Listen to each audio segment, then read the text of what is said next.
नाज़िया अस्सलाम वालेकुम। आप देख रहे हैं सियासत टीवी और प्राइम टाइम न्यूज़ बुलेटिन में आप सभी का इस्तकबाल है। मैं हूं नाज़िमा। सबसे पहले नजर हेडलाइंस पर।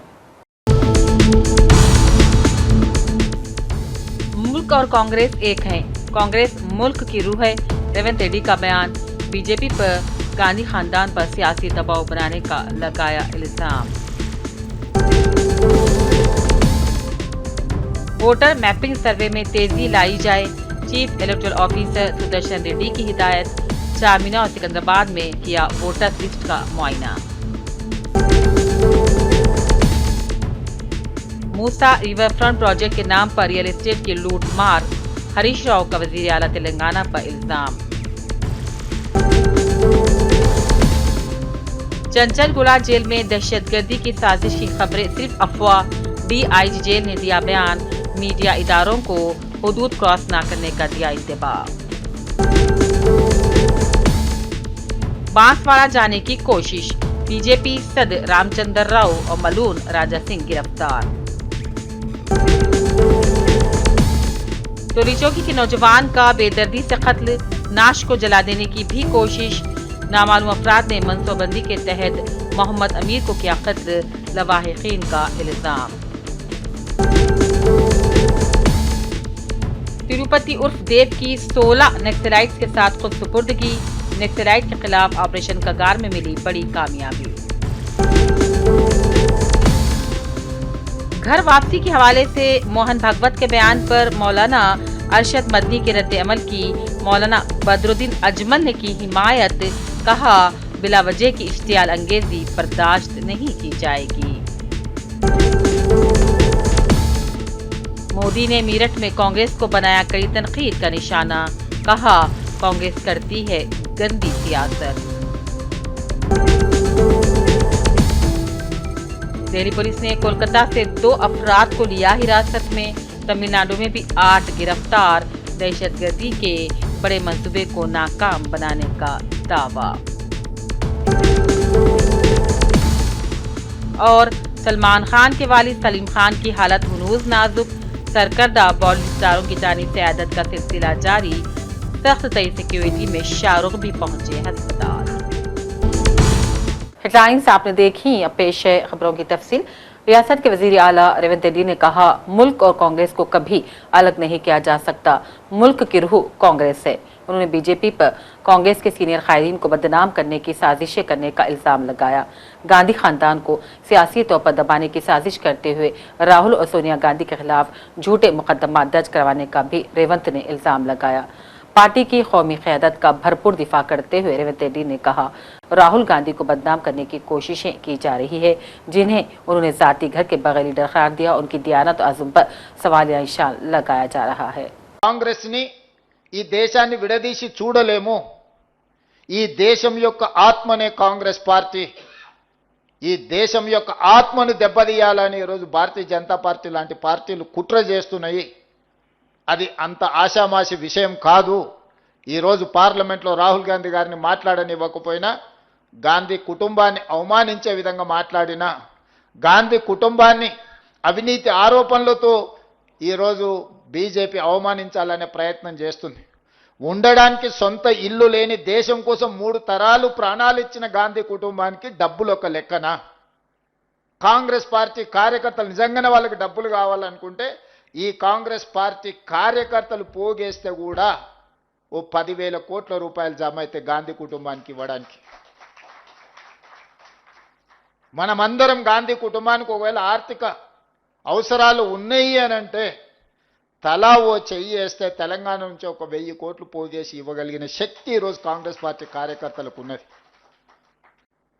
ఉండడానికి సొంత ఇల్లు లేదు।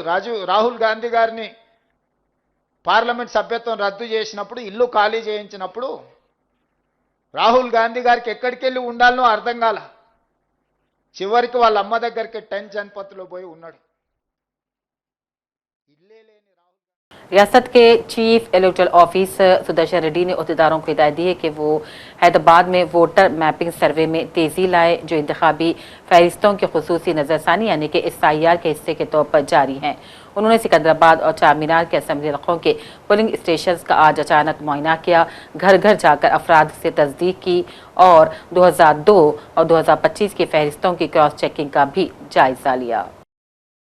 साबिक वजीर OBRS के deputy floor leader Harish Rao ने वजीर आला रेवंत रेड्डी पर शदीद तनकीद की और इल्ज़ाम लगाया कि मूसा रिवर फ्रंट प्रोजेक्ट के नाम पर रियल एस्टेट की लूट मार की जा रही है। हरीश राव ने कहा, वजीर आला के हर कदम के पीछे अराजी पर कब्जे और तिजारती मफादात छुपे हुए हैं। हैदर शाह कोर्ट के मधु पार्क अपार्टमेंट में मूसा प्रोजेक्ट से मुत्तासिर खानदानों से मुलाकात के दौरान हरीश राव ने कहा, गरीबों के घर मुनद्दिम करके अराजियात बड़े कॉरपोरेट घरानों के हवाले करने की साजिश की जा रही है। निजामाबाद के साबिक मेयर डी संजय ने कहा, हिंदू मुस्लिम इत्तेहाद से मुतालिक एक सोशल मीडिया पोस्ट पर उन्हें RSS और BJP से वाबस्ता बताए जाने वाले शख्स की जानिब से चैलेंज दिया गया, जिसमें कहा गया है कि इत्तेहाद के पैगाम अगर वो 10 मुस्लिम उलमा की हिमायत हासिल कर लें तो ज़ाती तौर पर आकर उनसे मुलाकात करेंगे। डी संजय ने चैलेंज को कबूल कर लिया और कहा, निजामाबाद गंगा जमनी तहजीब और बाहमी एहतराम की रिवायत का हामिल शहर है और उन्हें यकीन है कि उल्मा और अवाम उनके लिए बड़ी तादाद में इत्तेहाद के पैगाम की तायीद करेंगे। मैं आपसे 24 घंटे की मोहलत मांगता हूं। आज शनिवार शाम में 5:30-6 बजे के मोहलत में टाइम पे मैं ये वीडियो रिकॉर्ड कर रहा हूं। कल संडे अगर 6 बजे के अंदर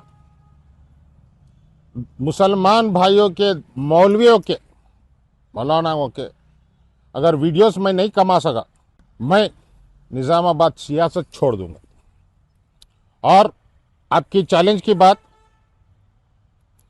अगर 10 से ज़्यादा वीडियो मैं कर लिया, उनकी इज्जत और उनका सपोर्ट मुझे मिल गया, आप बोले थे कि आप आके मेरे से पैर पड़ेंगे, पैर पड़ने की ज़रूरत नहीं है भैया।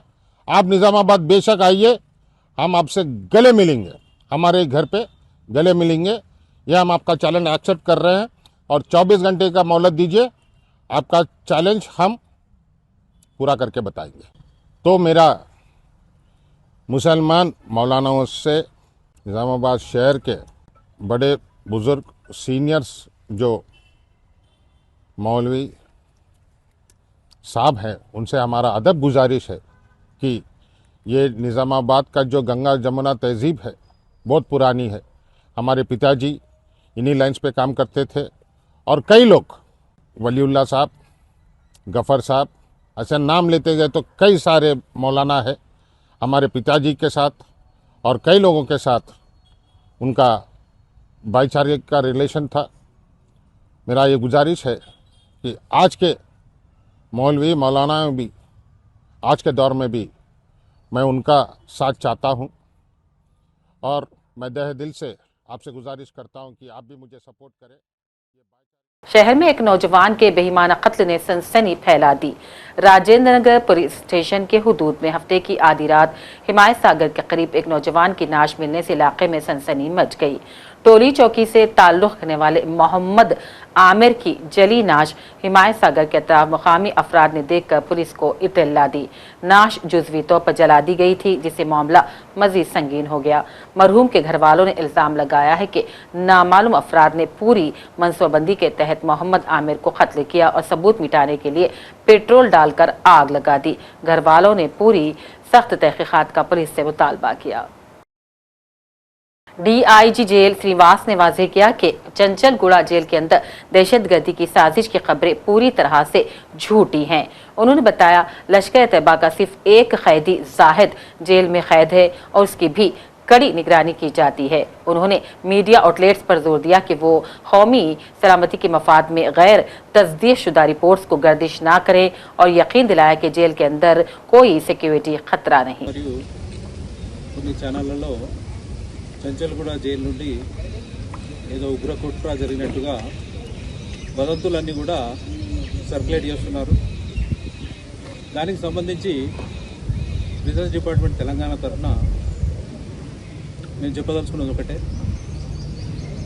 ఇట్లాంటి నేషనల్ సెక్యూరిటీకి సంబంధించినటువంటి ఇష్యూలలో ఏదైనా టెలికాస్ట్ చేసే ముందు వాటి యొక్క అథెంటిసిటీ, అంటే ఆ ఇచ్చినటువంటి ఇన్ఫర్మేషన్ కరెక్టేనా కాదా అన్నది, వచ్చిన సోర్సు కరెక్టే అన్నది ఒకసారి వెరిఫై చేసుకున్న తర్వాత టెలికాస్ట్ కానీ స్క్రోలింగ్లు కానీ పెడితే బాగుంటుందని చెప్పి నేను తెలియజేస్తున్నాను. ఇట్లాంటి పుకార్లు కానీ నమ్మశక్యం కాని విషయాలు బాధ్యతాయుతమైనటువంటి ఛానళ్లలో వచ్చినట్టయితే ప్రజలందరూ కూడా ఒక భయభ్రాంతులకు గురై ఏదో జరగబోతుందన్నటువంటి దాంట్లో ఉండే అవకాశం ఉంది. దాన్ని దూరం చేయడానికే ఈరోజు సడన్గా ప్రెస్ మీట్ అన్నది మీ అందరినీ కూడా పిలవడం జరిగింది. ఇందుకు సంబంధించి నేను చెప్పదలుచుకున్నది ఏంటంటే, చంచల్గూడ జైలు నుండి మీరు చెప్పినట్టు లష్కరే తోయిబా కానీ అట్లాంటి ఉగ్రవాదులు ఓన్లీ ఒకరే ఒకరు ఉన్నారు. ఆ జాహేద్ అనే వ్యక్తి ఒకరే ఉన్నారు. వారు ములాఖాతులు కూడా వారి భార్య తప్ప మిగతా ఎవరు కూడా రారు. వచ్చినా కానీ అత్యంత సర్వేలెన్స్లో ఇవన్నీ కూడా. आज रियासत में सियासी दर्जे हरारत उस वक्त मजीद बढ़ गया जब बीजेपी के दो अहम कायदीन को मुख्तलिफ मुकामात पर पुलिस ने हिरासत में ले लिया। तेलंगाना बीजेपी के रियासती सदर रामचंद्र राव को उस वक्त गिरफ्तार कर लिया गया जब वो बांसवाड़ा जाने के लिए रवाना हो रहे थे। रामचंद्र राव ने वाजे किया कि वह हाल में कामड़ी जाएंगे, ताहम पुलिस ने उन्हें गिरफ्तार कर लिया। इसी तरह गोशा महल के मलून रुकने असेंबली टी राजा सिंह को भी पुलिस ने गिरफ्तार कर लिया। जुबली हिल्स रोड नंबर 45 पर फिल्म अदाकार व एमएलए नंदामुरी बालाकृष्णा की रिहायशगाह के करीब संगीन सड़क हादसा पेश आया। इस हादसे में भारी नुकसान पहुंचा, तकरीबन 4 कारें तबाह हो गईं। इस वाक़े से इलाके में खौफ व हिरास फैल गया और कुछ वक्त के लिए ट्रैफिक में भी खलल पड़ा। फराहम करदा मालूमात के मुताबिक एक नौजवान फरारी को तेज रफ्तारी से चला रहा था कि उसने अपना कंट्रोल खो दिया। लग्जरी कार एक तरफ वाली सड़क पर मुड़ गई और इसके बाद वहां खड़ी बाइक और दीगर कारों की खतर से टकरा गई, जिसके नतीजे में तकरीबन 4 कारें मुकम्मल तौर पर तबाह हो गई। रियासत में ऑपरेशन कगार के दौरान मुखालिफ नक्सली मुहिम में पुलिस को उस वक्त बड़ी कामयाबी मिली जब माओनवाजों के सरकार द कमांडर देव उर्फ तिरुपति ने तेलंगाना स्पेशल इंटेलिजेंस ब्यूरो के रूबरू 16 नक्सलाइट के साथ खुद सुपुर्दगी इख्तियार कर ली। देव के साथ एक बड़े कमांडर राजी रेड्डी ने भी हथियार डाल दिए। हुक्काम ने तिरुपति देव की खुद सुपुर्दगी को बड़ी कामयाबी करार दिया। याद रहे कि मरकजी हुकूमत 31 मार्च सन 2026 तक मुल्क से नक्सलाइट के खात्मे के अज़्म के साथ काम कर रही है। और नजर चंद अहम कौमी खबरों पर मौलाना अजमल बदरुद्दीन ने मोहन भगवत के घर वापसी के बयान को इश्तियाल अंगेज करार देते हुए कहा कि इस पर मौलाना अरशद मदनी के रद्द-ए-अमल की भरपूर हिमायत करते हैं। मौलाना ने कहा, आरएसएस हो या बीजेपी बिला वजह मुल्क में इश्तियाल फैलाना छोड़ दे और माहौल को प्रोपेगेंडा करना इनकी आदत हो गई है। हिंदुओं को ज्यादा बच्चे पैदा करने की मोहन भगवत के मशवरे पर मौलाना ने कहा, हम तो 100 साल से कह रहे हैं कि ज्यादा बच्चे पैदा करो। 100 साल के बाद हम लोग तो इतने साल से बोल रहे हैं, क्यों अमल नहीं किया? उसका कजा भी करो, नया वाला भी करो। 3 बच्चे नहीं, मैंने खुद देखा है अमेरिका में, लंदन में, बॉम्बे में, दिल्ली में, बंगलार में, बेंगलोर में क्या होता है, 2 बूढ़ा बूढ़ी है, एक ही बच्चा था, किसी एक्सीडेंट में बेचारा मर गया। इंसान मर सकता है। अब माँ बाप रो के क्या होगा? अब इस उम्र में बच्चा नहीं पैदा हो सकता। कम से कम 2 होता तो एक तो पानी पिलाता, एक तो माँ बाप का ख्याल रखता। 2 जहाँ है वहां भी प्रॉब्लम है, एक तो मर गया या एक ने अमेरिका में शादी किया, एक लंदन में शादी करके 20 बच्चों को लेकर चला गया। अब बुढ़ा बुढ़ी घर में पड़े, उनका मर्डर होता है, नौकर लोग उनका मर्डर करते हैं, उनको घर में मुंह में पानी देने वाला कोई नहीं गिरता। तो ये चीज उनको बहुत पहले सोचना चाहिए था। इसलिए 3 नहीं, मैं तो बोलूंगा महात्मा गांधी से, मेरा रिक्वेस्ट है, आप पूरे हिंदू समाज से 4 का अपील कीजिए, 4 का अपील कीजिए, ताकि वो सेफ रहे और बुढ़ापे में भी उनका सहारा कोई ना कोई बच्चा रहे, ये हम चाहते हैं। जहां तक बात रही घर वापसी की, तो हम ये कहते हैं भाई घर वापसी 1 साइडेड क्यों? लव 1 साइडेड तो अच्छा नहीं है। आप घर वापसी मुसलमानों का चाहते हो, मैं बोलता हूँ कुछ हिंदू भाइयों को भी तो घर वापसी कराओ। इनके बाप दादे पहले मुसलमान थे, आज हिंदुस्तान में लाखों हिंदू मुसलमान हुए, तो जो हिंदुओं के माँ बाप मुसलमान थे उनको भी घर वापसी कर देना चाहिए। और पूरा दुनिया मान रहा है इस्लाम सबसे बड़ा धर्म है, कुरान सबसे बड़ा पवित्र ज्ञान है, तो उसको फॉलो करो ना, अच्छी चीज को फॉलो करो। इसलिए हम उनको इस मामले में मुबारकबाद देते हैं। घर वापसी होगा नहीं, उनका सपना है। हमारे मौलाना अरशद मदनी साहब ने कह दिया कि उनकी माँ ने दूध पिलाया तो हमारी माँ ने दूध नहीं पिलाएगा। मैं मौलाना अरशद मदनी साहब को वो ऑल इंडिया प्रेसिडेंट है, मैं आसाम जमीयतुल का प्रेसिडेंट हूँ। 100% सपोर्ट करता हूँ। हम उनके साथ में जिएंगे, साथ मरकर मरेंगे साथ रहकर। सर, और एक देखा गया 16 तारीख को अभी राज्यसभा का जो इलेक्शन होने वाला है, तो एआईयूडीएफ का स्थिति क्या रहेंगे? कौन सा पार्टी आप लोग का तरफ से? देखो, एआईयूडीएफ ने हमने 5-6 मरतबा कांग्रेस को दिया, ऑन रिकॉर्ड हमने उनको लेटर दे दिया, वीडियो फुटेज भेजा। अब वो नहीं चाहते हैं क्योंकि उनका हेमंत बिश्व शर्मा के साथ पैक्ट हो चुका है, तीसरा सीट भी हेमंत को वो देना चाहते हैं। उसके लिए कितना करोड़ का सौदा हुआ आई डोंट नो, लेकिन सबसे बड़ी बात है जब कांग्रेस वाले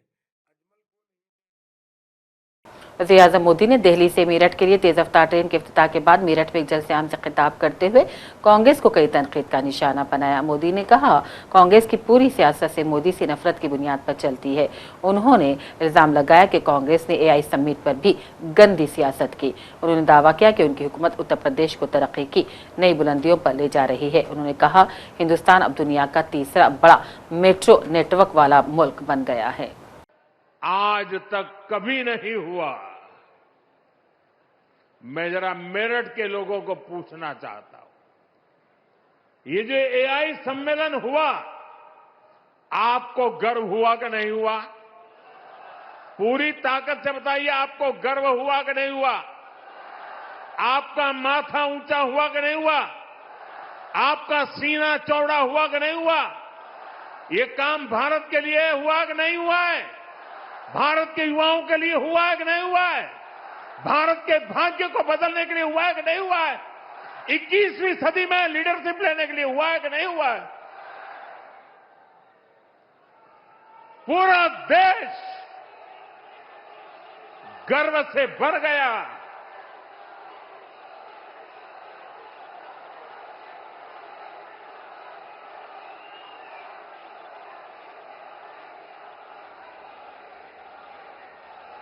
लेकिन कांग्रेस और इसके इकोसिस्टम ने क्या किया? साथियों, कांग्रेस ने भारत के एक वैश्विक आयोजन को अपनी गंदी और नंगी राजनीति का अखाड़ा बना दिया।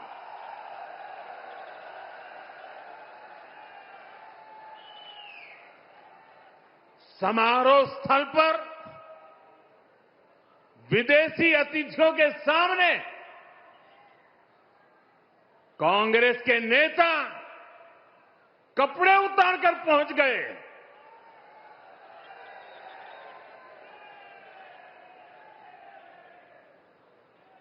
मैं कांग्रेस वालों को पूछता हूं, देश तो जानता है आप पहले से ही नंगे हो, फिर कपड़े इससे कबल मोदी ने दिल्ली से मेरठ जाने वाली इस तेज रफ्तार ट्रेन में सफर भी किया। सफर के दौरान उन्होंने तलबा से मुख्तलिफ मसाइल पर बातचीत की।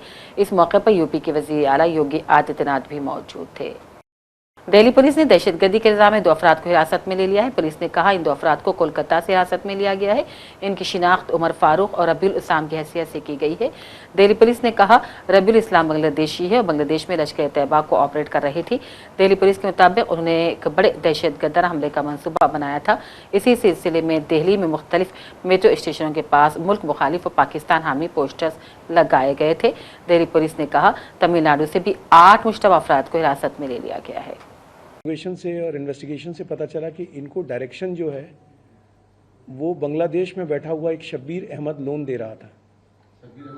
शब्बीर अहमद लोन के बारे में आपको बता दूं कि ये 2007 में स्पेशल सेल ने ही इसको अरेस्ट किया था और जब ये अरेस्ट हुआ था तो इसके पास से 2007 में AK-47 ग्रेनेड्स वगैरह मिले थे और ये फिदाइन करने आया था। एक बड़े हाई स्ट्रक्चर के पॉलिटिकल लीडर थे, उनकी किलिंग के लिए आया था ये और ये पकड़ा गया था। और ये पाक ट्रेंड था। ये पाकिस्तान के जो 2 टेररिस्ट कैंप जो चलते थे, जिसमें एक दौराए आम और दौराए खास 2 तरह की ट्रेनिंग होती थी, इनिशियल ट्रेनिंग और एडवांस ट्रेनिंग जो टेररिस्टों को इम्पार्ट की जाती, ये दोनों ट्रेनिंग करके आया था और बांग्लादेश के रास्ते ही पाकिस्तान गया था ये तब भी। इसको गिरफ्तार किया गया था। ये जेल में रहा, ये 2018-2019 तक कई साल जेल में रहा और उसके बाद में फिर ये बांग्लादेश चला गया, भाग गया बांग्लादेश। ये सजा पूरी करने के बाद छूटा था अपनी 2019 में। हाँ, 2018-19 में छूटा था और छूटने के बाद ये फिर वापस बांग्लादेश भाग गया। रहने वाला ये बडगाम कश्मीर का है, गंदरबल कश्मीर का, और ये वहाँ जाके इसने अपना एक सेटअप तैयार किया। वापस जो इनिशियल इन्वेस्टिगेशन से पता चला है कि ये लश्कर की जो लीडरशिप थी उसके वापस टच में आया और फिर उसने ये वापस किसी एक्टिविटी को, किसी टेररिस्ट एक्ट को अंजाम देने के लिए अपनी तंजीम फिर से शुरू की, अपने लड़के फिर से इकट्ठे शुरू किए। इन्हीं लड़कों से एज ए ड्राई रन इसने कई जगह पोस्टर्स लगवाए। पोस्टर्स इसने दिल्ली में नहीं, कलकत्ता में भी लगवाए। 10 फरवरी को इन्होंने कलकत्ता में कई जगह मेट्रो स्टेशन और कई जगहों पर इन्होंने पोस्टर्स लगाए थे जो कि एंटी इंडिया पोस्टर्स थे। कलकत्ता में ही इन्होंने एक घर भी किराए पे लिया था, बड़ा एक इनके जो इनकी कमाई है उसके हिसाब से काफ़ी कॉस्टली और अच्छा घर लिया था, जिसमें कई लोगों को सेफ हाउस के तौर पे ये अपना एक हाइड आउट के तौर पे रख सकें। उस तरह का घर भी इन्होंने किराए पे लिया था। पूछताछ से पता चला कि ये तमिलनाडु से कुछ लोगों को, जो कि बांग्लादेशी नेशनल है। महाराष्ट्र के साबिक वज़ीर आला और एनसीपी सरबराह शरद पवार की तबीयत एक बार फिर खराब हो गई है। उन्हें पुणे के अस्पताल में दाखिल किया गया है। आज सुबह शरद पवार की तबीयत अचानक बिगड़ गई थी, जिसके बाद उन्हें अस्पताल ले जाया गया। उनकी बेटी और एमपी सुप्रिया सुले फिलहाल उनके साथ हैं। सोले ने सोशल मीडिया पर अपनी पोस्ट में कहा, मैं इस वक्त बाबा के साथ हूँ और उनके कुछ टेस्ट हो रहे हैं, वो कमजोरी महसूस कर रहे हैं। अदाकार सलमान खान के वालिद सलीम खान की हालत हनूज नाजुक है और वो लीलावती अस्पताल में जेर इलाज है। सलीम खान की इयादत के लिए बॉलीवुड के सरकर्दा सितारे अस्पताल पहुंच रहे हैं। गुज़िश्ता रोज़ संजय दत्त ने अस्पताल पहुंचकर इयादत की थी और आज शाहरुख खान सलीम खान की इयादत के लिए सख्त सिक्योरिटी में अस्पताल पहुंचे।